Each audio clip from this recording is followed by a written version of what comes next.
Stéphane Sivelli, bonjour. Bonjour Nicolas. Général du concours Écricom. Mais en fait, je devrais dire des concours Écricom parce qu'il y en a presque 5. Et là, on va parler du concours Écricom Tremplin, celui qui s'adresse à des étudiants qui sont déjà en cursus. Et au sein de ce concours Écricom Tremplin, vous en avez deux, Tremplin 1 et Tremplin 2. Alors, on va parler de Tremplin 1. À qui s'adresse ce concours Tremplin 1? Alors, ce Tremplin 1, c'est un concours dit d'admission sur titre, d'admission parallèle. Donc, ça permet à un candidat qui a fait un cursus à Bac+2, qu'importe son cursus, dès lors qu'il donne lieu à une diplomation, donc un BTS, un DUT, une L2, un titre ANCP, il peut postuler effectivement à notre concours à destination du programme Grande École, donc à destination de pouvoir intégrer ces 3 années du programme Grande École. Alors, quand on parle du programme Grande École, de quelles écoles parle-t-on? Alors, on parle d'un concours commun à 5 écoles, Neoma Business School, Cage Business School, Rennes School of Business, l'EM Strasbourg et Montpellier Business School. Alors, une question qui est un peu particulière et qui est à la base des buts. Est-ce qu'un but qui est en 2e année et qui aurait donc ses crédits ECTS liés à la 2e année pourrait décider de passer Tremplin 1? Oui, parce qu'il y a une possibilité effectivement à Bac+2, puisqu'il y a le BUT en 3 ans, effectivement un seul intermédiaire à 2 ans, qui l'autorise à passer le concours Tremplin 1.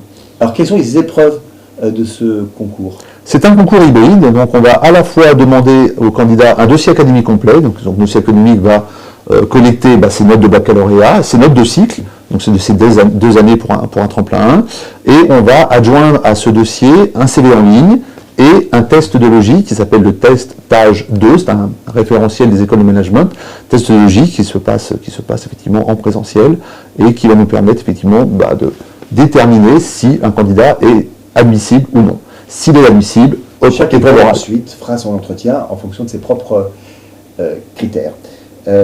Donc ça, c'est pour Tremplin 1, Bac+2. Est-ce qu'il y a des dates importantes à avoir en tête pour Tremplin 1? Oui, les dates sont extrêmement importantes parce qu'il y a effectivement un cycle à respecter. Les inscriptions sont ouvertes dès le 9 décembre et il faudra avoir constitué son dossier complet qui effectivement déterminera l'admissibilité avant le 10 avril. Donc avant le 10 avril, je devrais avoir l'intégralité des notes, je dois avoir effectivement un test d'anglais, je dois avoir un test de logique, et puis effectivement c'est sur cette base que l'on déterminera si le candidat est admissible aux épreuves orales. Est-ce que Tremplin 1 est ouvert à tous, c'est-à-dire à toutes les disciplines? Ou alors est-ce que vous privilégiez finalement les candidats qui viennent de droit, d'éco, de management? Mais est-ce que quelqu'un qui a un Bac+2 ou un BTS dans des domaines mais vraiment qui n'ont rien à voir avec le management peut se déclarer candidat? C'est le propre des admissions parallèles, bien sûr.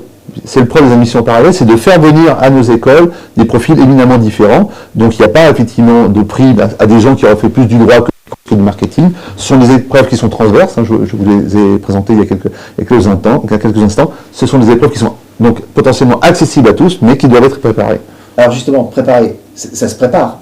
Pendant sa scolarité, pendant qu'on est en 2e année de ses études, il faut quand même préparer ce concours. Il faut s'y mettre, on va dire, dès le mois de janvier pour effectivement passer ce test de logique dans de bonnes conditions au mois d'avril, avec effectivement un certain nombre de supports qui ont été mis en ligne dans notre centre de préparation. Alors, voilà, il y a des instituts de préparation qui existent, mais sur votre site, vous proposez des outils gratuits d'aide pour se tester, pour s'évaluer? Tout à fait. Donc il y a un certain nombre de capsules vidéo qui présentent dans le détail ce qu'est un test de logique, et puis on va faire des lives au mois de janvier-février prochain pour effectivement présenter l'épreuve, et puis il y a pas mal de supports, effectivement des quiz qui viennent aussi vulgariser ce test qui fait un petit peu peur. Donc rendez-vous sur votre site dès janvier pour accéder à tous ces éléments d'information. Stéphane Sivelli, merci.